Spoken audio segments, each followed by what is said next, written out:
नमस्कार साथियों, मैं अजीत कुमार आपके YouTube channel competition community SSC अर्थात कोको एसएससी पर आप सभी का बहुत बहुत स्वागत करता हूं। आशा करता हूं आप सभी लोग काफ़ी अच्छे होंगे। दोस्तों, आज हम लोग अपने इस वीडियो सेशन में कंडीशनल सेंटेंसेस को पढ़ने वाले हैं। दोस्तों, वैसे तो कई जगहों पे देखा जाए तो टेंस और कंडीशनल अलग अलग पढ़ाया जाता है, कई जगहों पे दोनों को मिक्स करके पढ़ाया जाता है। तो हम लोग यदि अपनी बात करते हैं तो हम लोगों ने टेंस के फाउंडेशन क्लास को कवर कर लिया है।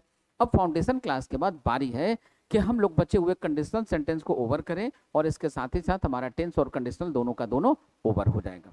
अब बात करते हैं अपने बैंकिंग एग्जाम के पॉइंट ऑफ व्यू से। तो बैंकिंग एग्जाम के पॉइंट ऑफ व्यू से ऐसे वो सारे रूल्स एंड कॉन्सेप्ट जो आपके एग्जाम में बार बार पूछे जाते हैं या जिनसे आपके एग्जाम में बार बार क्वेश्चन देखने को मिलते हैं, इन सभी को हम लोग आज के इस वीडियो सेशन में सीखने जा रहे हैं। उन सभी रूल्स एंड कॉन्सेप्ट को सीखेंगे और सीखने के बाद उन पर बेस्ड ढेर सारे क्वेश्चन भी हम लोग सॉल्व करेंगे ताकि हम लोगों का जो कॉन्सेप्ट है वो बिल्कुल क्रिस्टल क्लियर हो सके। ठीक है, लेकिन क्लास की शुरुआत करने के पहले हम लोग एक छोटा सा कोट्स लेते हैं। कोट्स आपको सामने दिखाई दे रहा है। ऐसी कोई भी वस्तु जो आपको शारीरिक या मानसिक या बौद्धिक तौर पे कमजोर करती हो, ऐसी वो सभी वस्तुएं विष के समान होती हैं। ऐसी ये सभी वस्तुएं विष के समान होती है, मनुष्य के विकास को अवरुद्ध करती हैं। इसलिए इन सभी को विष के समान यथासंभव यथाशीघ्र इनका त्याग कर देना चाहिए। तो कहने का मतलब यह है दोस्तों कि यदि आपके अंदर भी ऐसी कोई भी बुराई हो जिसको आप पहचान पा रहे हो, नहीं पहचान पा रहे हो, तो अब इसको प्रयास कीजिए, इस कोड से प्रभावित होइए। आप ऐसी किसी भी कमजोरी को आइडेंटिफाई करने का प्रयास कीजिए जो आपको सक्सेस होने से रोक रही हो। ठीक है, चलिए आज के क्लास की शुरुआत करते हैं। और शुरुआत में हम लोगों को क्या पढ़ना है, तो शुरुआत में ही हम लोगों को पढ़ना है कंडीशनल सेंटेंस। अब देखिए यहाँ पे आपको कंडीशनल सेंटेंस पे बेस्ड ढेर सारे क्वेश्चन दिखाई पड़ रहे हैं। तो इन क्वेश्चन को सॉल्व करने के पहले हम लोगों को क्या करना होगा, तो हम लोगों को दोस्तों इनके सारे रूल्स एंड कॉन्सेप्ट सीखने होंगे। अब बात करते हैं कि ये जो कंडीशनल सेंटेंस होते हैं ये कई प्रकार के होते हैं। कुछ ओपन कंडीशनल सेंटेंस होते हैं, कुछ रियल कंडीशनल सेंटेंस होता है, कुछ इमेजिनरी कंडीशनल सेंटेंस होते हैं, कुछ विश या डिजायर को एक्सप्रेस करने वाले कंडीशनल सेंटेंस होते हैं, कुछ ऐसे कंडीशनल सेंटेंस होते हैं जो एज इफ या एज दो से शुरू होते हैं, कुछ ऐसे कंडीशनल सेंटेंस होते हैं जो इफ ओनली से शुरू होते हैं, कुछ ऐसे कंडीशनल सेंटेंस होते हैं जो वुड लाइक या वुड दैट से शुरू होते हैं। लेकिन अपने बैंकिंग एग्जाम के पॉइंट ऑफ व्यू से यदि हम लोग बात करें तो ये सभी टाइप्स के जो कंडीशनल सेंटेंसेस होते हैं अपने एग्जाम में देखने को नहीं मिलते। तो हम लोग यहाँ पे मुख्य रूप से उनको पढ़ने का प्रयास करेंगे, उन सभी कंडीशनल सेंटेंसेस के रूल्स एंड कॉन्सेप्ट को सीखने का, समझने का प्रयास करेंगे जिन पर बेस्ड बार बार क्वेश्चन आपके एग्जाम में देखने को मिलते हैं। ठीक है, तो शुरुआत करते हैं सबसे पहले कंडीशनल सेंटेंस टाइप 1। अब ये देखिए कंडीशनल सेंटेंस टाइप 1 जो है इसको हम लोग कहते हैं ओपन कंडीशनल सेंटेंस। क्या कहते हैं इनको, हम लोग कहते हैं ओपन कंडीशनल सेंटेंस। ठीक है, इनको कहते हैं ओपन कंडीशनल सेंटेंस। देखिए इनका कॉन्सेप्ट क्या है, इसको ठीक से समझिएगा। इनका कॉन्सेप्ट है कि यदि दो फ्यूचर के सेंटेंस एक साथ आपको दिखाई पड़े, कौन से, यदि दो फ्यूचर के सेंटेंस आपको एक साथ दिखाई दें तो इनका अपना एक कंडीशन है। इनका अपना एक कंडीशन है कि यदि दो फ्यूचर के सेंटेंस आपको एक साथ दिखाई दे तो वो सेंटेंस जो किसी भी टाइम और कंडीशन इंडिकेटिंग वर्ड से स्टार्ट हो रहा हो उसमें हम लोग शैल विल का यूज नहीं करते। जैसे ये जो टाइम और कंडीशनल इंडिकेटिंग वर्ड है, सबसे पहले इन्हीं को हम लोग जानते हैं। देखिए टाइम और कंडीशनल इंडिकेटिंग वर्ड कुछ यहाँ पे आपको हम लिख के दिखा रहे हैं। जैसे इफ हो गया, अनलेस हो गया, अनटिल हो गया, if, unless, until, till, provided, provided, in case, suppose, in case, suppose, provided that, फिर आपको कुछ और वर्ड मिलेंगे जैसे as soon as, so long as, फिर आपको कुछ और वर्ड दिखाई देंगे लाइक आफ्टर, व्हेन, व्हेनेवर। ये कुछ आपके टाइम और कंडीशन इंडिकेटिंग वर्ड्स हैं।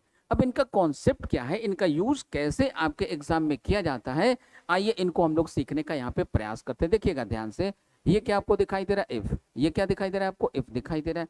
अब जरा ध्यान से समझिए, यदि इस कंडीशनल वर्ड का यूज यहाँ पे किया गया हो तो क्या होगा, यदि इस कंडीशनल वर्ड का यूज यहाँ पे किया गया हो तो क्या होगा। तो सबसे पहले जैसा कि हमने आपको बताया कि ये दो फ्यूचर के सेंटेंस हैं। तो दोस्तों आप याद कीजिए, चूंकि टेंस का जो फंडामेंटल क्लास है वो हम लोगों ने कंप्लीट कर लिया है। तो फ्यूचर के भी 4 टाइप्स होते हैं, indefinite, continuous, perfect and perfect continuous.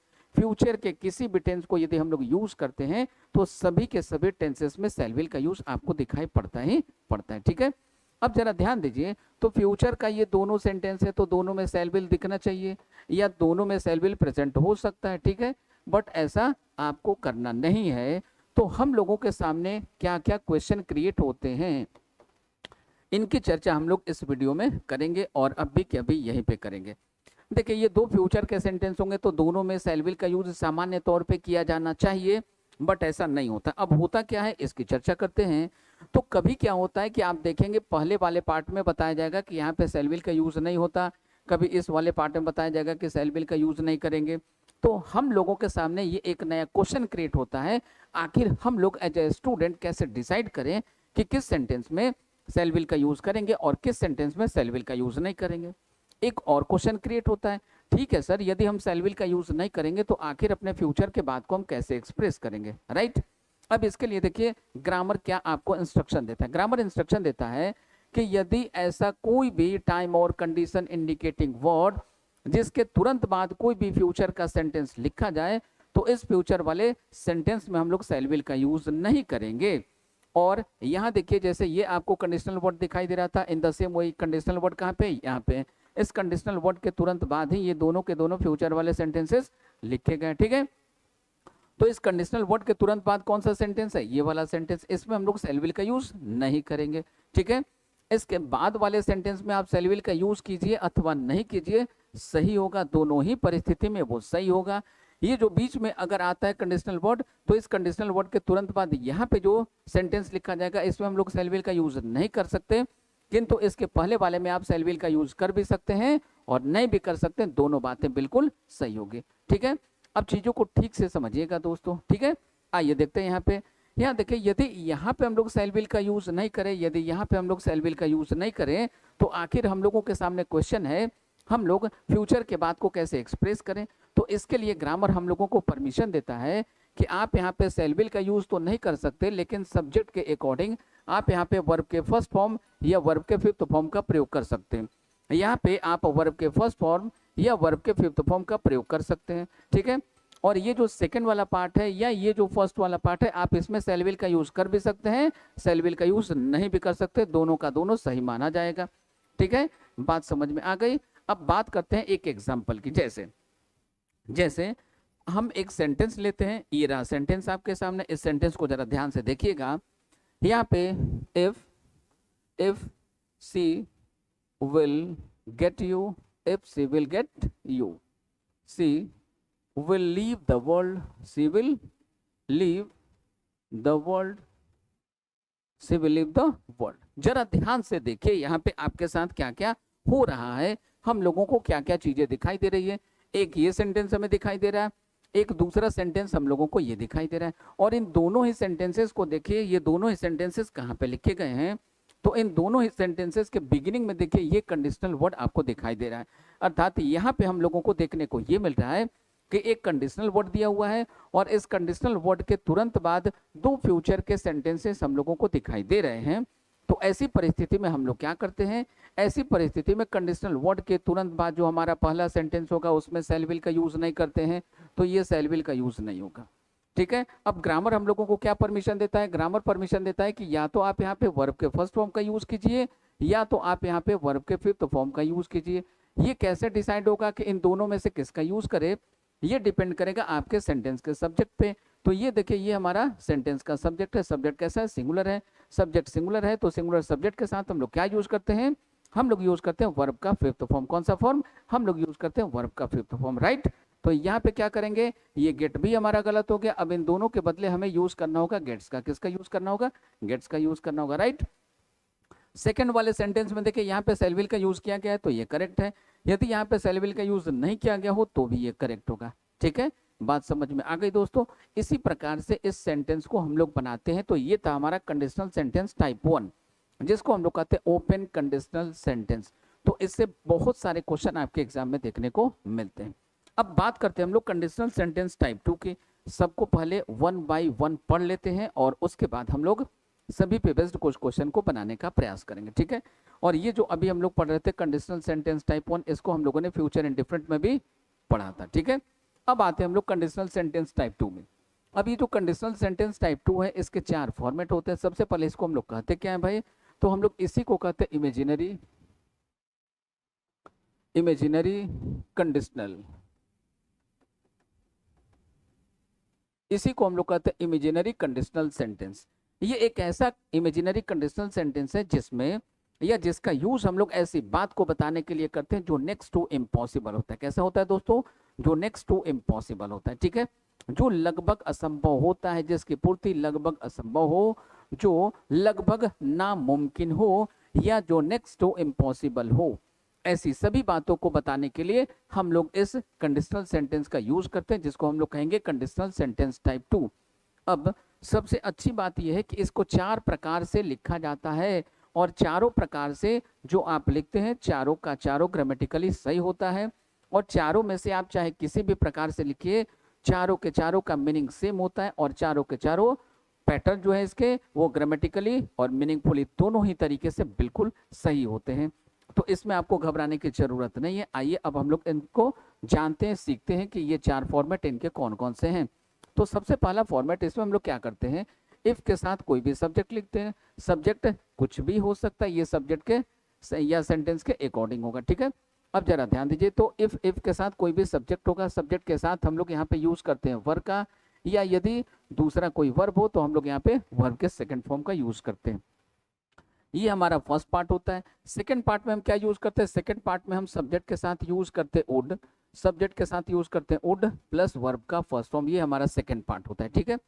अब इसके फॉर्मेट नंबर बी में क्या करते हैं, इन दोनों पार्ट को, ये जो फर्स्ट पार्ट है, ये जो सेकंड पार्ट है, इन दोनों पार्ट को आपस में हम लोग इस तरीके से इंटरचेंज कर देते हैं। Sentence will remain unaffected, sentence will remain unaffected grammatically and meaningfully in both ways. दोनों ही तरीकों से सेंटेंस जो है हमारा अप्रभावित रहता है।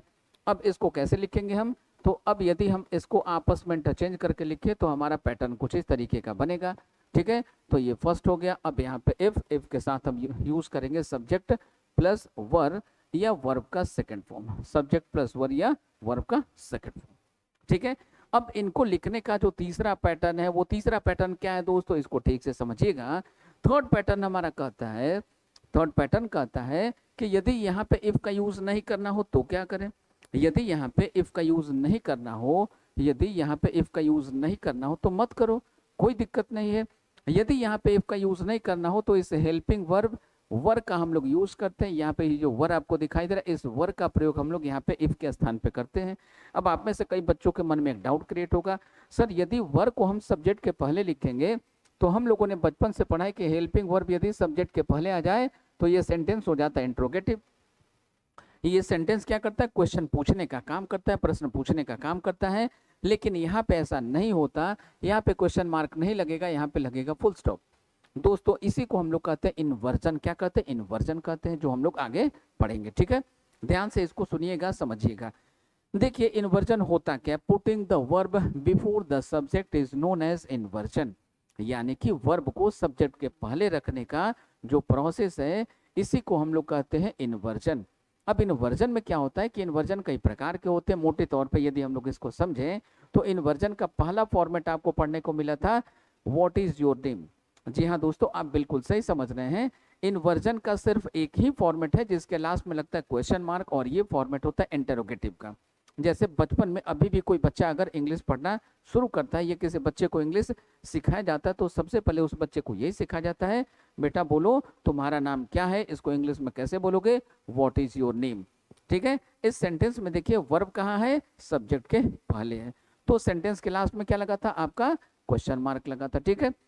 लेकिन इंट्रोगेटिव फॉर्मेट को छोड़कर बाकी इन्वर्जन के जितने भी कॉन्सेप्ट होते हैं, जितने भी रूल्स होते हैं, जितने भी एग्जांपल्स होते हैं, किसी के लास्ट में हम लोग क्वेश्चन मार्क का प्रयोग नहीं करते, सबके लास्ट में हम लोग फुल स्टॉप का प्रयोग ही करते हैं। मोटे तौर पे अन्य शब्दों में हम लोग ऐसा समझ सकते हैं कि यदि कोई भी सेंटेंस किसी नेगेटिव वर्ड से शुरू हो, कोई भी सेंटेंस किसी नेगेटिव वर्ड से शुरू हो, यानी कि किसी सेंटेंस की शुरुआत किससे हो रही हो, बिगिनिंग में स्टार्टिंग में कोई नेगेटिव वर्ड लगा हुआ हो, तो इस सेंटेंस में हम लोग किसका यूज करते हैं, वर्ब को रखते हैं सब्जेक्ट के पहले। किसको रखते हैं, वर्ब को रखते हैं। कहाँ रखते हैं, सब्जेक्ट के पहले रखते हैं, और सेंटेंस के लास्ट में लगाते हैं हम लोग full stop. This is called inversion. तो यहाँ भी आपको इसी इन्वर्जन का फॉर्मेट देखने को मिलता है। ठीक है, आइए फॉर्मेट नंबर सी को हम लोग इसके थर्ड फॉर्मेट को लिखना शुरू करते हैं और समझते हुए आगे की ओर धीरे धीरे बढ़ते हैं हम लोग। तो हमारा फॉर्मेट क्या होगा, हमारा फॉर्मेट होगा वर्ब प्लस सब्जेक्ट। क्या बनेगा, वर्ब प्लस सब्जेक्ट। अब ये हो जाएगा हमारा पहला part. Second part will remain unaffected. ये जो सेकेंड पार्ट है ये अप्रभावित रहता है, इसमें कहीं कोई चेंज नहीं होता है। ठीक है, तो ये जैसा था वैसा ही रह गया। अब फॉर्मेट नंबर डी में क्या करते हैं, इसका जो चौथा फॉर्मेट होता है, फॉर्मेट नंबर डी में क्या करते हैं, ये जो फॉर्मेट नंबर सी था, इनके दोनों पार्ट को आपस में फिर से हम लोग क्या करते हैं, इस तरीके से आपस में इंटरचेंज करते हैं। ठीक है, तो आइए इंटरचेंज करने के बाद अब हमारा फॉर्मेट क्या बनेगा, अब हमारा फॉर्मेट बनेगा subject plus would plus verb की फर्स्ट फॉर्म। ठीक है, फिर सेकंड पार्ट में क्या बनेगा, सेकंड पार्ट में यहाँ पे हम लोग बनाते हैं वर्ब प्लस सब्जेक्ट। इस तरीके से हम लोग बनाते हैं। ठीक है, तो अब इन चारों ही सेंटेंसेस के लास्ट में हम लोग क्या लगाते हैं, चारों ही सेंटेंसेस के लास्ट में हम लोग लगाते हैं फुल स्टॉप। क्या लगाते हैं, चारों ही सेंटेंसेस के लास्ट में लगाते हैं फुल स्टॉप। ठीक है, अब बात होती है कि आखिर इनका यूज हम लोग करते हैं तो इमेजिनरी सिचुएशन को या नेक्स्ट टू इम्पॉसिबल वाले केस को बताने के लिए करते हैं, तो इनका एक दो एग्जाम्पल होना चाहिए। अब आइए इनका एक एग्जाम्पल लेते हैं हम लोग। एग्जाम्पल देखिए कितना बढ़िया है। तो सबसे पहले एग्जाम्पल को हम लोग लिखते हैं, if he were a bird, if he were a bird, he would fly to you, he would fly to you। जरा ध्यान से देखिएगा इसमें हो क्या रहा है।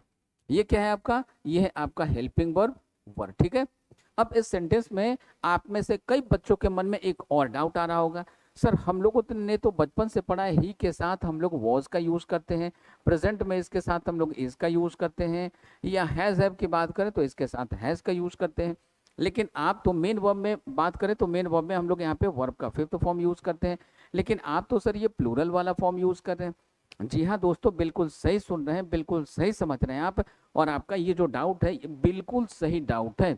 ऐसा होना चाहिए, नॉर्मली हम लोग इसी का यूज करते हैं, अर्थात सामान्य तौर पे हम लोग ही के साथ वॉज का प्रयोग ही करते हैं।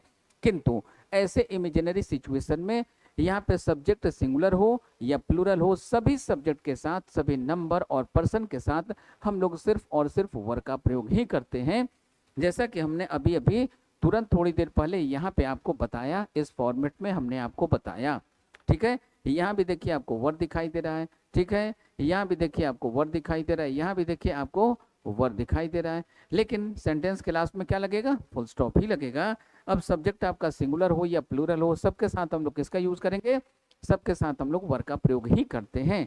ठीक है दोस्तों, आइए आगे समझते हैं हम लोग। अब इसका हिंदी मीनिंग क्या है, हिंदी मीनिंग को समझते हैं जरा सा। यहाँ पे देखिए, if he were a bird, यदि वो एक चिड़िया होता, he would fly to you, तो वो उड़कर तुम्हारे पास चला गया होता। जरा ध्यान से देखिए, यदि ये चिड़िया होता, ही जो है कोई ना कोई व्यक्ति है, यदि ये जो ही है, ये जो व्यक्ति है, ये यदि एक चिड़िया होता, तो सबसे पहले आप ये समझिए कि इंसान कभी चिड़िया हो सकता है क्या, नहीं, न तो इंसान कभी चिड़िया था, न कभी है और न कभी होगा, लेकिन फिर भी हम लोग ऐसे सेंटेंसेस का यूज करते हैं। इसका एक और बढ़िया सा एग्जाम्पल आपके बुक में मिलता है, आप चाहे स्कूल में पढ़े हो या कॉलेज में पढ़े हो। ठीक है, सभी जगहों पे आपके पास ऐसे का एक बुक होता था, और चाहे वो आप हिंदी लैंग्वेज पढ़ रहे हो या इंग्लिश लैंग्वेज पढ़ रहे हो, दोनों ही लैंग्वेज में एक ऐसे आता था, यदि मैं प्रधानमंत्री होता, if I were the PM of India. वहां पर भी देखिए ये क्या दिखा रहा है, ये आपके कल्पना को दिखा रहा है, which is next to impossible. तो ऐसे सभी इमेजिनेशन को एक्सप्रेस करने के लिए हम लोग क्या यूज करते हैं, हम लोग यूज करते हैं वर्ब का। ठीक है, तो यहाँ पे देखिए, if he were a bird, यदि वो एक चिड़िया होता, he would fly to you, तो वो उड़कर तुम्हारे पास चला गया होता। राइट, तो ऐसे इमेजिनरी बातों को बताने के लिए हम लोग यूज करते हैं कंडीशनल सेंटेंस टाइप 2 का। अब बारी है कंडीशनल सेंटेंस टाइप 3 की। अब यहाँ पे आइए, कंडीशनल सेंटेंस टाइप 3 जो है, इसको हम लोग क्या नाम देते हैं, तो ये जो आपका कंडीशनल सेंटेंस टाइप 3 है, इसको हम लोग कहते हैं रियल कंडीशनल सेंटेंस। क्या कहते हैं, इसको कहते हैं real conditional sentence, real conditional sentence इसको हम लोग कहते हैं। ठीक है, अब इसका यूज हम लोग ऐसी बात को बताने के लिए करते हैं जो पॉसिबल था, जो किया जा सकता था, जो संभव था, लेकिन संभव होने के बावजूद, पॉसिबल होने के बावजूद किसी भी कारणवश वो काम इनकम्प्लीट रह गया, उसको पूरा नहीं किया जा सका। अब दुख या अफसोस के साथ उसी बात को बताना हो तो हम लोग इस रियल कंडीशनल सेंटेंस अर्थात कंडीशनल सेंटेंस टाइप 3 का यूज करते हैं। ठीक है, आइए अब इनके भी 4 फॉर्मेट होते हैं, इनके भी चारों फॉर्मेट को हम लोग समझने का प्रयास करते हैं। इनका पहला फॉर्मेट क्या है भाई? तो पहले फॉर्मेट में हम लोग इफ के साथ आप किसी भी सब्जेक्ट को रखें, सब्जेक्ट कुछ भी हो सकता है, ये डिपेंड करेगा आपके सेंटेंस पे। ठीक है, तो सभी सब्जेक्ट के साथ हम लोग यूज करेंगे हैड प्लस वर्ब का थर्ड फॉर्म। क्या यूज करेंगे? हैड प्लस वर्ब का थर्ड फॉर्म का यूज करते हैं। ये होता है हमारा फर्स्ट पार्ट।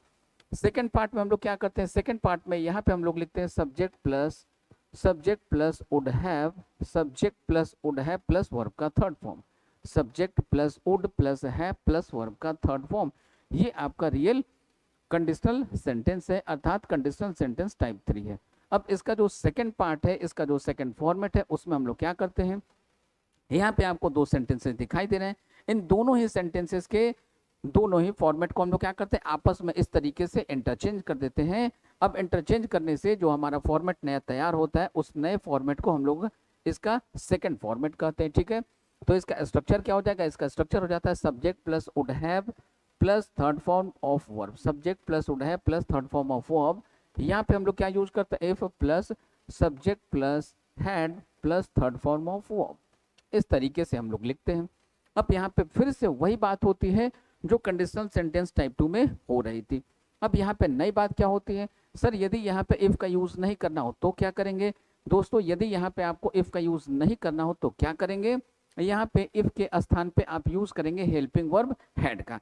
और फिर से देखिए यहाँ पे हैड यदि सब्जेक्ट के पहले चला आएगा तो ये फिर से क्या हो जाएगा? ये फिर से इन्वर्जन होगा। और यहाँ पे हम लोग क्या करते हैं? यहाँ पे फिर से इसके लास्ट में हम लोग लगाते हैं फुल स्टॉप, न कि क्वेश्चन मार्क। ठीक है, तो अब आ जाइए इसका थर्ड फॉर्मेट क्या बनेगा? इसका जो थर्ड फॉर्मेट है, फॉर्मेट नंबर सी, इसको हम लोग कैसे लिखेंगे? इसको हम लोग लिखते हैं had plus subject plus third form of verb. ये हमारा फर्स्ट पार्ट हो गया। Second part remains unaffected. जो हमारा सेकंड पार्ट होता है ये अप्रभावित रहता है, इसमें कहीं कोई परिवर्तन नहीं होता है। अब इसका जो फोर्थ फॉर्मेट होता है, फॉर्मेट नंबर जो डी होता है, इसमें हम लोग क्या करते हैं? इन दोनों ही सेंटेंसेस को फिर से आपस में इस तरीके से हम लोग इंटरचेंज करते हैं। और इंटरचेंज करने से अब हमारा नया फॉर्मेट क्या तैयार होता है? तो हमारा नया फॉर्मेट तैयार होता है subject plus would have, subject plus would have plus third form of verb, subject plus would have plus third form of verb. और यहाँ पे हम लोग यूज करते हैं had plus subject plus third form of verb, had plus subject plus third form of verb. हम लोग ऐसा यहाँ पे यूज करते हैं। बात समझ में आ गई दोस्तों? तो ये थे हमारे चारों के चारों फॉर्मेट, ये थे हमारे चारों के चारों फॉर्मेट। अब आ जाइए यहाँ से आगे बढ़ते हम लोग।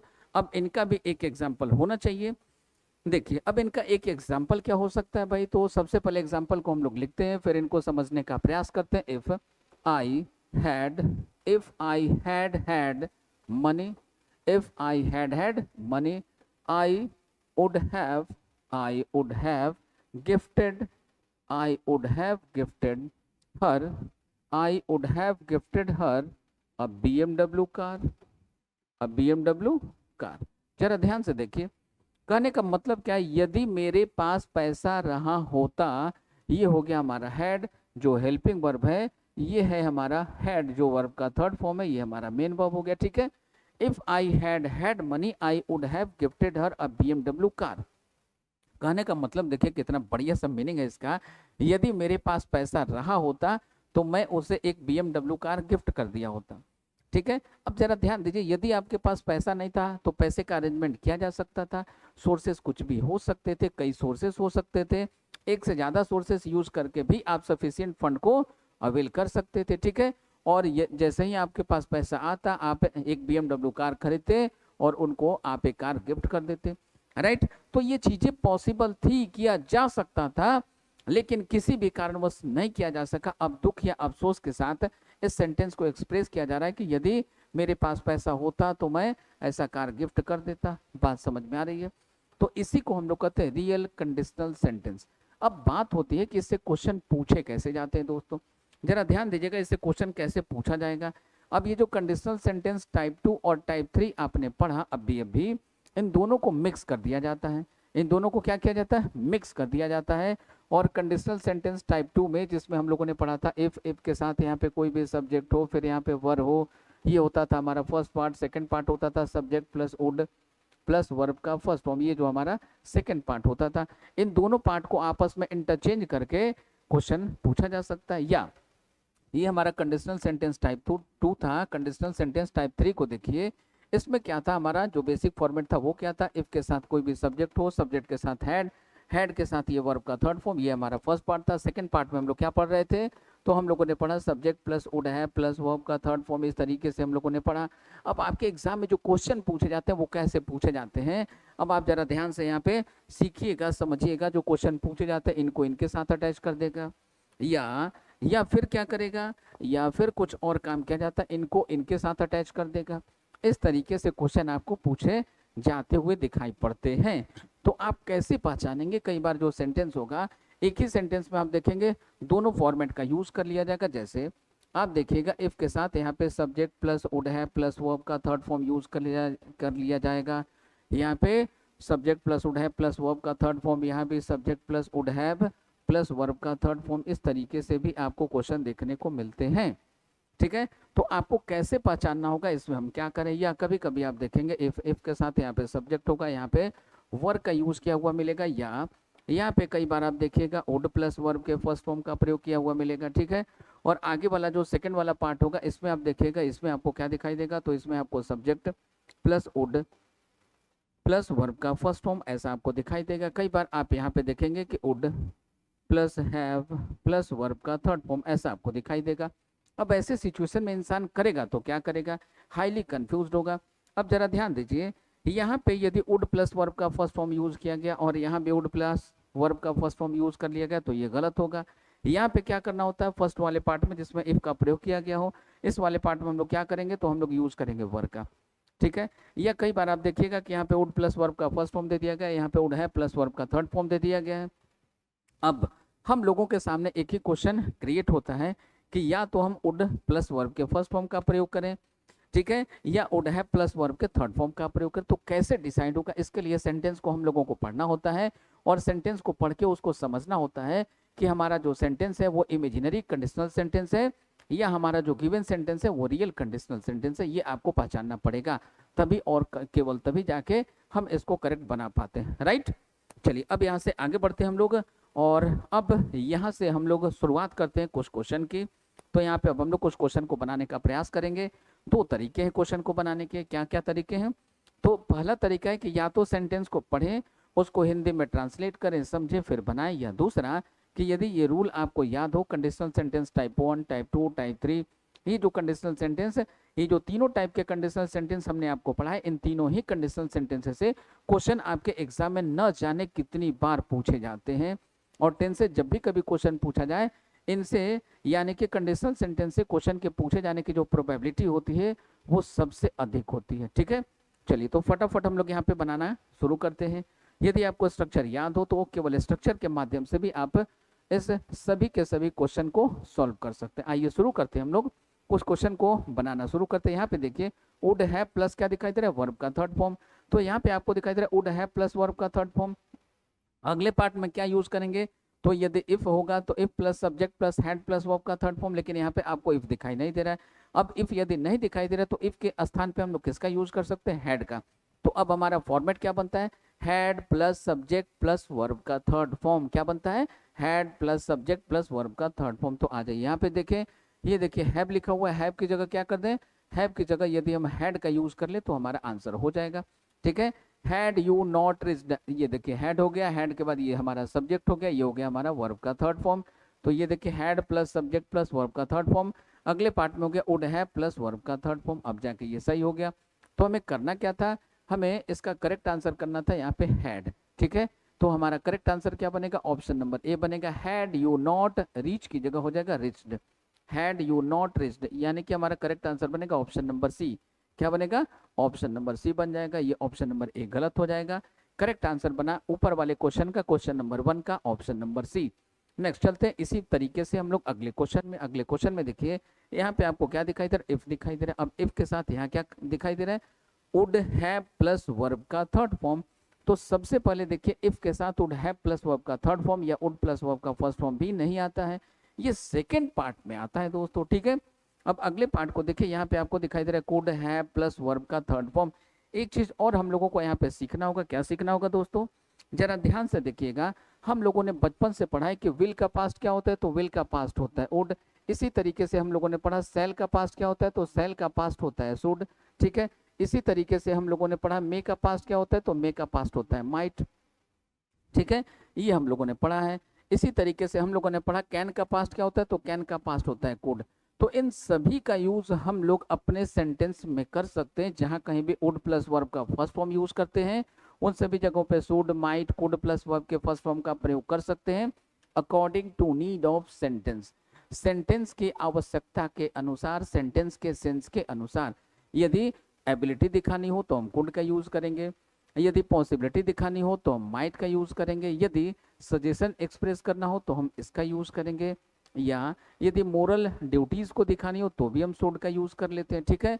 या यदि रिक्वेस्ट को एक्सप्रेस करना हो तो हम लोग वुड का प्रयोग करते हैं, ठीक है। बात समझ में आ गई।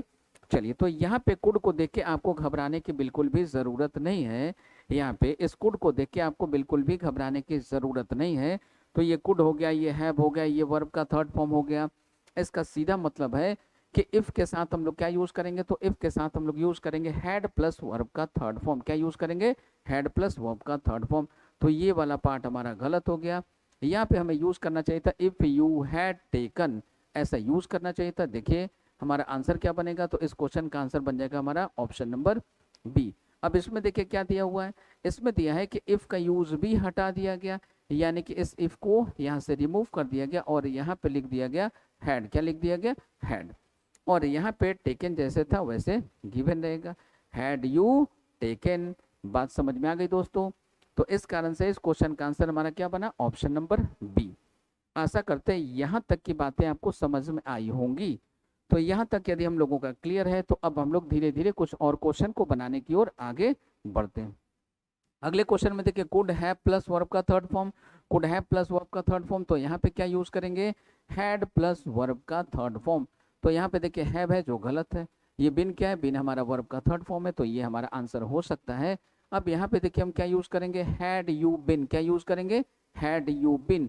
यहाँ पे इफ की जगह हम यूज कर लेंगे हैड का, किसका यूज कर लेंगे, हैड का यूज कर लेंगे। तो इस क्वेश्चन का करेक्ट आंसर बन जाएगा ऑप्शन नंबर बी। नेक्स्ट आगे बढ़ते हैं। इफ यहाँ देखिए अगले पार्ट में वुड हैव प्लस वर्ब का third form, would have plus verb का थर्ड फॉर्म है। तो यहाँ पे देखिए वुड हैव प्लस वर्ब का थर्ड फॉर्म यहाँ भी है जो गलत है। तो इसके स्थान पे हम लोगों को क्या यूज करना होगा, यहाँ पे हम लोगों को यूज करना होगा हैड प्लस वर्ब का थर्ड फॉर्म इफ के साथ, ठीक है। इफ आई हैड रियलाइज्ड, ऐसा हम लोगों का करेक्ट आंसर बनना चाहिए। अब यदि यहाँ भी इफ का यूज नहीं करना हो तो क्या करेंगे, तो इस हैड का यूज कर लेंगे इस इफ के स्थान पे। यही हमने आप सभी को सिखाया। तो आइए देखिए हमारा आंसर क्या बनेगा, इफ आई हैव हैड। तो ये गलत हो गया। अब सीधी बात है कि ज़्यादा बेहतर ऑप्शन है हम लोग आंसर ऑप्शन नंबर सी को कर लें। इफ के स्थान पे हैड आ गया, आई जैसे वैसे रहेगा, और बिन ये वर्ब का थर्ड फॉर्म था, थर्ड फॉर्म रहेगा, ठीक है। चलिए, तो इस क्वेश्चन का आंसर बना हमारा ऑप्शन नंबर सी। कुछ और क्वेश्चन को आइए हम लोग यहाँ पे सॉल्व करने का प्रयास करते हैं। देखिए हमारा अगला क्वेश्चन क्या, हैड आई रियलाइज। देखिए हैड प्लस वर्ब का थर्ड फॉर्म आ गया, तो अगले पार्ट में क्या ढूंढेंगे, वुड हैव प्लस वर्ब का थर्ड फॉर्म है या नहीं है। वुड हैव प्लस वर्ब का थर्ड फॉर्म है, तो इस सेंटेंस में किसी चेंज की कहीं कोई गुंजाइश नहीं है। इस क्वेश्चन का करेक्ट आंसर बन जाएगा हमारा ऑप्शन नंबर ई, ठीक है। नेक्स्ट आगे बढ़ते हैं, चलते हैं क्वेश्चन नंबर 6 में। If you would have succumbed. अब देखिए इफ के साथ यहाँ पे वुड हैव प्लस वर्ब का थर्ड फॉर्म यूज कर लिया गया, जो बिल्कुल गलत है। आगे के पार्ट में देखिए वुड हैव प्लस वर्ब का थर्ड फॉर्म है, तो हम क्या करेंगे दोस्तों, यहाँ पे इनके स्थान पे हमें यूज करना चाहिए था इफ यू हैड सकम्ड, ऐसा यूज करना चाहिए, या फिर दूसरा ऑप्शन हम यूज कर सकते हैं हैड यू सकम्ड, ठीक है। तो यहाँ पे देखिए हैड यू सकम्ड या इसके जगह पे किसी भी अप्रोप्रिएट वर्ब के थर्ड फॉर्म का यूज किया जा सकता है। अब आ जाइए देख लीजिए। तो यहाँ पे देखिए वुड हैव प्लस वर्ब का थर्ड फॉर्म, तो ये सबसे पहले गलत हो गया। इफ यू हैड, केवल हैड लिखने से होगा नहीं। इफ यू वुड बी होगा नहीं। तो अब हमारा करेक्ट आंसर बन जाएगा ऑप्शन नंबर ए।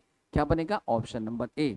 नेक्स्ट आगे बढ़ते हैं। अगला क्वेश्चन देखिए क्या है, if we had been one more good batsman in our team. यहाँ पे देखिए वुड हैव प्लस वर्ब का थर्ड फॉर्म, तो इधर वाले पार्ट में क्या यूज करेंगे, if plus had plus verb का थर्ड फॉर्म जो ऑलरेडी लगा हुआ है, तो इस सेंटेंस में किसी चेंज की कोई जरूरत नहीं है।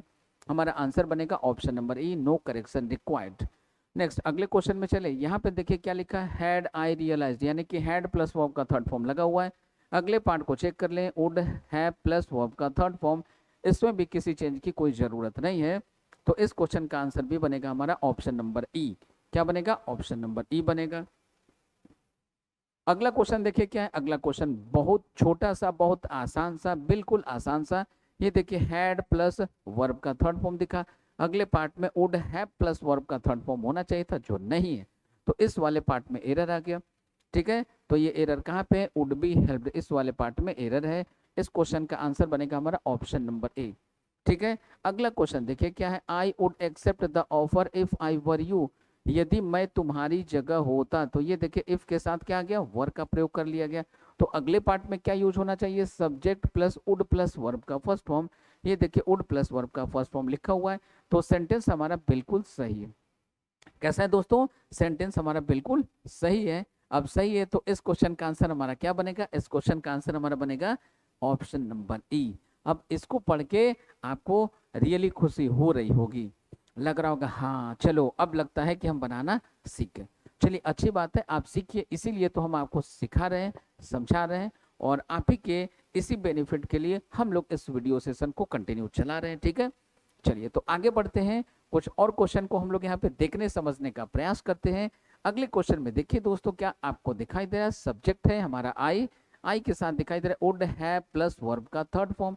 तो अगले पार्ट को चेक कर ले, अगले पार्ट में क्या है भाई, अगले पार्ट में दिखाई दे रहा है हैड प्लस ये वर्ब का थर्ड फॉर्म, तो ठीक है, यहाँ पे इफ के स्थान पे हैड का यूज कर लिया गया और ये वर्ब का थर्ड फॉर्म, और ये जो सेकंड पार्ट था उसको इधर कर लिया गया। ठीक है, यानी फॉर्मेट नंबर जो ए था उसको आपस में इंटरचेंज करके फॉर्मेट नंबर बी का यूज कर लिया गया। ठीक है, चलिए ये real conditional sentence type 3, conditional sentence type 3 का फॉर्मेट नंबर बी।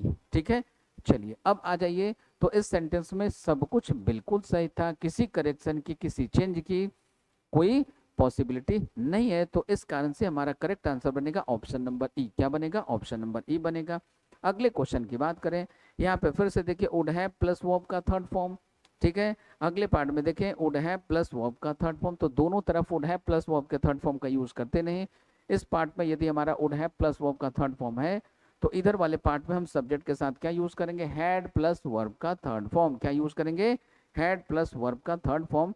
या यदि इफ का यूज नहीं करना है, यदि इफ का यूज नहीं करना है, इसमें इफ भी मिसिंग है, तो सिंपल सी बात है, हम हैड का यूज कर लें सब्जेक्ट के पहले, तो हमारा आंसर बन जाएगा had plus subject plus verb का थर्ड फॉर्म। ठीक है, तो आ जाइए चेक कर लें, had plus subject plus verb का थर्ड फॉर्म, ये हमारा आंसर हो सकता है, had plus subject plus verb का थर्ड फॉर्म, अर्थात हमारा जो आंसर बनेगा या तो ऑप्शन नंबर बी बनेगा या तो ऑप्शन नंबर डी बनेगा।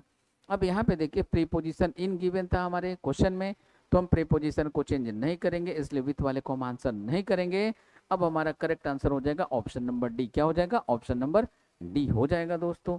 नेक्स्ट आगे यहाँ से बढ़ते हैं, यहाँ पे देखिए अगला हमारा कॉन्सेप्ट क्या है, ये वुड हैव प्लस वर्ब का थर्ड फॉर्म। तो यहाँ पे देखिए पहले पार्ट में क्या, had plus subject plus been plus presented, यानी कि ये पैसिव में दिखाई दे रहा है। अब आप याद कीजिए, हमने जब आपको टेंस का पहला क्लास पढ़ाया था, दूसरा क्लास, तीसरा क्लास, यानी पूरे के पूरे टेंस के दौरान हमने न जाने कितनी बार आपको ये बातें बताई, इज एम आर के साथ वर्ब का थर्ड फॉर्म यूज करें तो होता है पैसिव, वॉज वर्ब के साथ वर्ब का थर्ड फॉर्म यूज करें तो होता है पैसिव, या बी बिन बिंग के साथ वर्ब का थर्ड फॉर्म यूज करें तो भी होता है पैसिव। तो ये देखिए आपको सेंटेंस कहाँ दिखाई दे रहा है, पैसिव में दिखाई दे रहे हैं। अब जरा ऑप्शन देखिए, जितने भी ऑप्शन हैं सारे के सारे ऑप्शन भी कुछ आपको ऐसे ही दिखाई दे रहे हैं। अब आ जाइए इसका मीनिंग भी देख लेते हैं, मीनिंग समझने से हमें ये पता हो जाएगा कि सेंटेंस एक्टिव में रखना है या पैसिव में रखना है। ठीक है, आइए देखते हैं, had he been presented there, यदि वो वहां प्रेजेंट रहा होता, मतलब उसको उपस्थित किया नहीं गया होता, वो खुद से उपस्थित हुआ होता, ऐसी बात यहाँ पे बताई जा रही है। तो सबसे पहले ये पैसिव में नहीं होगा, बिन को यहाँ से हटा देना होगा। अब हमारा करेक्ट आंसर हो सकता है हैड ही प्रेजेंटेड। ठीक है, या if he had presented there, यही होगा। आ जाइए ढूंढ लीजिए, इफ ही हैड प्रेजेंट, तो इफ ही हैड प्रेजेंट है यहाँ पे, हैड ही प्रेजेंटेड इसमें कुछ ना कुछ मिसिंग है, ठीक है। तो यहाँ पे हम लोग लगाएंगे ऑप्शन नंबर सी में, प्रेजेंट में यहाँ पे ईडी लगा देंगे। अब हमारा करेक्ट आंसर हो जाएगा ऑप्शन नंबर सी। क्या हो जाएगा? ऑप्शन नंबर सी। नेक्स्ट आगे बढ़ते हैं, had the opportunity been given to him, यदि अपॉर्चुनिटी उनको दिया गया होता, उसे यदि अपॉर्चुनिटी दिया गया होता, यानी ये सेंटेंस जा रहा है पैसिव में है तो ये बिन रहेगा, ये गिवन रहेगा, और ये हैड तो रहेगा ही रहेगा, ठीक है। अगले पार्ट में क्या होना चाहिए? वुड हैव प्लस वर्ब का थर्ड फॉर्म जो ऑलरेडी गिवन है, तो इस क्वेश्चन का आंसर हो गया ऑप्शन नंबर ई, ऑप्शन नंबर ई हो गया। इसी तरीके से हम लोग ढेर सारे क्वेश्चन को सॉल्व करते हैं। अब आइए हम लोग यहाँ पे कुछ और क्वेश्चन को देखते हैं। यहाँ पे देखिए had plus subject plus verb का थर्ड फॉर्म, तो अगले पार्ट में यूज करेंगे वुड हैव, वुड की जगह देखिए आपको क्या दिखाई दे रहा है? Might, might plus have plus verb का थर्ड फॉर्म, ठीक है। तो ये सेंटेंस भी हमारा बिल्कुल सही है। इस क्वेश्चन का आंसर भी बनेगा हमारा no correction required, that is option number E. Question number 16 में चलते हैं। If I leave early from home, यदि मैं घर से अर्ली निकलता हूँ, जल्दी चलता हूँ, आई कुड हैव मेड, ये देखिए कुड हैव प्लस वर्ब का थर्ड फॉर्म हो गया, ठीक है। तो यहाँ पे क्या होना चाहिए था? यहाँ पे होना चाहिए था हैड प्लस वर्ब का थर्ड फॉर्म। अब आ जाइए ढूंढ लीजिए ऑप्शन आपको कहाँ दिखाई दे रहा है। तो हमें ऑप्शन यहाँ पे दिखाई दे रहा है ये वाले में, हैड आई लेफ्ट, यानी कि had plus subject plus verb का थर्ड फॉर्म, इफ के स्थान पे हैड का यूज कर लिया गया। करेक्ट आंसर बनेगा इस क्वेश्चन का ऑप्शन नंबर डी, राइट। आगे बढ़ते हैं दोस्तों, कुछ और नए क्वेश्चन की तरफ चलते हैं। अगला क्वेश्चन देखिए हमारा क्या है, if you were rule bound, यहाँ पे देखिए इफ के साथ किसका यूज कर लिया गया? वर का यूज कर लिया गया। अगले पार्ट को देखिए, शुड प्लस यहाँ पे वर्ब का फर्स्ट फॉर्म आ गया। अब ये देखिए शुड प्लस वर्ब का फर्स्ट फॉर्म तो हमने आपको पहले बता रखा है, वुड की जगह हम लोग कुड का यूज कर सकते हैं, शुड का यूज कर सकते हैं, माइट का यूज कर सकते हैं, ठीक है। अब यहाँ देखिए तो इस पार्ट में वर का यूज होना चाहिए, वर का यूज किया हुआ है। अगले पार्ट में वुड प्लस वर्ब का फॉर्म यूज होना चाहिए, यहाँ पे वुड की जगह शुड का यूज कर लिया गया, शुड प्लस वर्ब का फर्स्ट फॉर्म लिखा हुआ है। सेंटेंस बिल्कुल करेक्ट है, इसमें कहीं किसी चेंज की कोई जरूरत नहीं है। इस क्वेश्चन का आंसर भी बनेगा हमारा ऑप्शन नंबर ई। क्या बनेगा? ऑप्शन नंबर ई बनेगा दोस्तों। अगले क्वेश्चन की बात करते हैं, इफ आई न्यू, यहाँ देखिए इफ आपको दिखाई नहीं दे रहा है, लेकिन न्यू क्या है? ये हमारा वर्ब का second form, that because I refuse to accept the old man's gift I would hurt his feelings. यहाँ देखिए वुड प्लस वर्ब का फर्स्ट फॉर्म दिखाई दे रहा है, वुड प्लस वर्ब का फर्स्ट फॉर्म दिखाई दे रहा है। और यहाँ जो आपको ऑप्शन नीचे दिखाई दे रहे हैं वो न्यू वाले पार्ट में नहीं बल्कि रिफ्यूज वाले पार्ट में दिखाई दे रहे हैं। तो यहाँ पे बिकॉज और दैट का यूज नहीं किया जाना चाहिए था, यहाँ पे हम लोगों को यूज करना चाहिए था इफ आई रिफ्यूज्ड, ऐसा होना चाहिए था, ठीक है। तो इफ आई रिफ्यूज का प्रयोग कहाँ किया गया है? ये ऑप्शन नंबर सी में गिवन है। तो इस क्वेश्चन का हमारा करेक्ट आंसर बनता है दोस्तों ऑप्शन नंबर सी। नेक्स्ट आगे बढ़ते हैं, कुछ कॉमन एरर के क्वेश्चन को हम लोग बनाते हैं। देखिए हमारा अगला क्वेश्चन क्या है, अगला क्वेश्चन है हमारा, the job is much worse than I expected, मतलब मेरा जो जॉब था वो जितना हमने सोचा था उससे भी घटिया था, उससे भी खराब था। If I would have realised, यदि मैं इसे पहले ही रियलाइज कर गया होता, how awful it was going to be I would not have accepted it, तो मैं इसे एक्सेप्ट ही नहीं करता। यहाँ देखिए वुड हैव प्लस वर्ब का थर्ड फॉर्म दिखाई दिया। अभी यहाँ पे आपको वुड हैव प्लस वर्ब का थर्ड फॉर्म दिखाई दिया, तो इफ के साथ हम लोग क्या यूज करेंगे? इफ के साथ हम लोग यूज करेंगे हैड प्लस वर्ब का थर्ड फॉर्म। तो यहाँ पे वुड हैव को हटा के हमें क्या लिखना होगा? हैड लिखना होगा। तो ये जो गलती है, ये जो एरर है, किस पार्ट में है? बी वाले पार्ट में। तो इस क्वेश्चन नंबर 19 का हमारा आंसर क्या बनेगा? क्वेश्चन नंबर 19 का आंसर बनेगा ऑप्शन नंबर बी, राइट। चलिए आगे बढ़ते हैं। It was apparent to everyone present that he would die, यहाँ पे देखिए वुड और डाई, वुड प्लस वर्ब का फर्स्ट फॉर्म आ गया, ठीक है। If he does not receive timely help, यहाँ देखिए इफ के साथ ये डज नॉट रिसीव आ गया, ठीक है। और थोड़ा पढ़ के देखिए, इट वाज अपरेंट, तो यहाँ पे दोस्तों आपको क्लियरली दिखाई दे रहा होगा कि इस सेंटेंस में क्या एरर है। अब जरा ध्यान दीजिए, यहाँ पे वुड प्लस डाई आपको दिखाई दे रहा है, जो कैसा होगा? जो गलत होगा। यहाँ पे हम लोग क्या करेंगे? इफ के साथ देखिए ये जो पार्ट है इसमें वर्ब के फिफ्थ फॉर्म का यूज कर लिया गया, तो इसके पहले या इसके बाद में जो दूसरा सेंटेंस होगा उसको हम लोग किसमें रखेंगे? उसमें हम लोग सेल विल का यूज करते हैं, ठीक है। It was apparent to everyone present, ठीक है, दैट ही विल डाई, यहाँ पे हम लोग वुड के स्थान पे यूज करेंगे विल का, he will die if he does not receive timely help, ठीक है। अगले सेंटेंस को पढ़ते हैं। देखिए हमारा अगला सेंटेंस क्या है, अगला क्वेश्चन है हमारा question number 21। Had they been in my condition, यदि वो मेरे कंडीशन में रहा होता। अब ये इमेजिनेशन को दिखा रहा है, ठीक है। तो ये जो होगा ये हमारा रियल इमेजिनरी सेंटेंस नहीं होगा, बल्कि ये हमारा इमेजिनरी कंडीशनल सेंटेंस होना चाहिए। आगे बढ़िए, आगे पार्ट को जरा हम लोग देखें। यहाँ पे had plus have, would have plus verb का थर्ड फॉर्म आपको दिखाई दे रहा है। तो यदि यहाँ पे वुड हैव प्लस वर्ब का थर्ड फॉर्म होगा तो इसे होना चाहिए था रियल कंडीशनल सेंटेंस में, जो यहाँ पे हम लोगों को दिखाई नहीं दे रहा है। अब जरा फिर से देखिए, ये हैड, दे हैव बिन, ये पूरा का पूरा सेंटेंस फुल ऑफ एरर हो गया। अब इसमें देखिए ग्रामर का रूल क्या होता है, ग्रामर का रूल होता है मिनिमम चेंज मैक्सिमम करेक्शन। क्या होता है दोस्तों, मिनिमम चेंज मैक्सिमम करेक्शन, ये अपना एक रूल होता है, ठीक है। अब ये जो अपना रूल होता है इसको यूज करते हुए हम लोग इस सेंटेंस में क्या कर सकते हैं। यदि हम लोग इस वाले पार्ट में करेक्शन करें, यदि हम लोग इस वाले पार्ट में करेक्शन करें तो यहाँ से सिर्फ हैव को रिमूव कर दें तो हमारा सेंटेंस सही हो सकता है, लेकिन ये रियल सेंटेंस हो जाएगा, ठीक है। अब इतना ही संभव भी है, क्योंकि यदि यहाँ पे हम लोग इमेजिनरी कंडीशनल सेंटेंस का यूज करें तो यहाँ पे हमारा जो फॉर्मेट होगा वो भी चेंज करना होगा। तो ग्रामर का जो रूल है मिनिमम चेंज मैक्सिमम करेक्शन, उसके अकॉर्डिंग हम लोगों को सिंपली इस हैव को यहाँ से रिमूव कर देना चाहिए। अर्थात हमारा आंसर फिलहाल बनेगा इस रूल के अकॉर्डिंग ऑप्शन नंबर ए। क्या बनेगा दोस्तों, ऑप्शन नंबर ए। और देखिए ऑप्शन जो होते हैं वो तो होते ही हैं, ऑप्शन कभी खत्म होते नहीं, और आपका जो प्रयास होता है उसको भी आपको कभी रोकना नहीं चाहिए। आपको अपने प्रयास को कभी भी रोकना नहीं चाहिए, आपका प्रयास अथक होना चाहिए। कैसा होना चाहिए, अथक होना चाहिए, निरंतर होना चाहिए, निर्विघ्न रूप से होना चाहिए, ठीक है। तभी और केवल तभी हम लोग एज अ ह्यूमन बीइंग, इंसान के रूप में हम लोग सफलता हासिल करते हैं, ठीक है। चलिए यहाँ से आगे निकलते हैं, कुछ और क्वेश्चन को हम लोग यहाँ पे देखने का समझने का प्रयास करते हैं। आइए देखते हैं हमारा अगला क्वेश्चन क्या है। तो हमारा अगला क्वेश्चन है had they been in my condition, यदि वो मेरे कंडीशन में रहा होता, ठीक है। तो ये शायद पहले वाला क्वेश्चन ही था, ये क्वेश्चन रिपीट कर गया, इसको हम लोग छोड़ देंगे। अगला क्वेश्चन देखिए, his father would have been pleased, यहाँ देखिए वुड हैव बीन प्लीज्ड, यदि उसके फादर को खुश कर दिया गया होता, ऐसा बताया जा रहा है। To get him a wrist watch, यदि उनको एक रिस्ट वॉच के माध्यम से खुश कर दिया गया होता। If he would have walked, तो यहाँ पे देखिए ये तो होगा ही नहीं, इफ के साथ वुड हैव प्लस वर्ब का थर्ड फॉर्म हम लोग लगाते नहीं है। अब क्या करेंगे, वुड हैव को हटा के यहाँ पे हम लोग हैड का यूज करेंगे और इस तरीके से हम लोग इस सेंटेंस को करेक्ट करेंगे, ठीक है। आइए आगे बढ़ते हैं यहाँ से हम लोग। अगला हमारा सेंटेंस क्या है भाई, इफ आई वुड हैव, यहाँ पे देखिए फिर से वुड हैव प्लस वर्ब के थर्ड फॉर्म का प्रयोग कर लिया गया, ठीक है। अगला देखिए वुड हैव प्लस वर्ब का थर्ड फॉर्म यहाँ पे फिर से आ गया, ठीक है।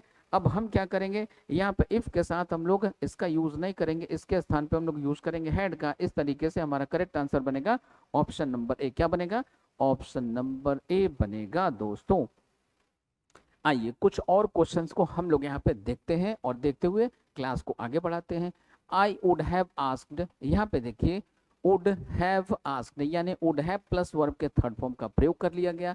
अगले पार्ट में देखिए इफ के साथ हैड प्लस वर्ब के थर्ड फॉर्म का प्रयोग किया गया। तो इस सेंटेंस में कहीं कोई एरर नहीं है। इस क्वेश्चन का आंसर हमारा बनेगा no error no correction required, that is option number E बनेगा दोस्तों। अगले क्वेश्चन नंबर 26 में चलते हैं। If the tourist would have come here, यदि टूरिस्ट यहाँ आए होते, देखिए इफ के साथ यहाँ पे वुड हैव प्लस वर्ब के थर्ड फॉर्म का प्रयोग कर लिया गया, जो गलत है। अगले पार्ट को आप देखिए, वुड हैव प्लस वर्ब का थर्ड फॉर्म, तो हम क्या करेंगे, यहाँ पे वुड हैव के स्थान पे यूज करना होगा दोस्तों हम लोगों को हैड का। किसका, हैड का। तो अब हमारा आंसर क्या बन जाएगा, अब यहाँ पे हमारा जो आंसर होगा ये है हमारा ऑप्शन नंबर बी। तो इस क्वेश्चन का क्वेश्चन नंबर 26 का आंसर हमारा बनेगा option number B. Next question number 27 को देखते हैं। Had you informed me earlier I would have, ये देखिए I would have certainly purchase, तो परचेज तो होगा नहीं। यदि आप मुझे पहले से इन्फॉर्म किए होते, ठीक है, वो वाला पार्ट करेक्ट है। तो यहाँ पे परचेज में क्या करना होगा, डी लगाना होगा। परचेज्ड, परचेज का हमें वर्ब का थर्ड फॉर्म यूज करना होगा। तो इस प्रकार से हम लोगों ने आज के अपने इस क्लास में देखा कि किस तरीके से हम लोग कंडीशनल सेंटेंस से पूछे जाने वाले किसी भी टाइप के क्वेश्चन को आसानी से कैसे टैकल करेंगे। आशा करते हैं यहाँ तक से आपको कंडीशनल सेंटेंसेस काफ़ी अच्छे तरीके से समझ में आए होंगे और इसी प्रकार से कंडीशनल सेंटेंसेस के अलावा और भी जो भी कॉन्सेप्ट हो, आप सभी के सभी डाउट्स हमसे पूछ सकते हैं। मिलते हैं हम लोग अपने अगले वीडियो में, तब तक के लिए जय हिंद, जय भारत। अगर आप चाहते हैं अपने कैरियर को एक नई दिशा देना और सुनहरे भविष्य को साकार करना, तो जुड़िए कंपटीशन कम्युनिटी के साथ। आज ही हमारे वेबसाइट के कैरियर पेज पर विजिट करें अथवा डिस्क्रिप्शन बॉक्स पर दिए गए लिंक पर क्लिक करें। हमेशा आपके साथ टीम कोको।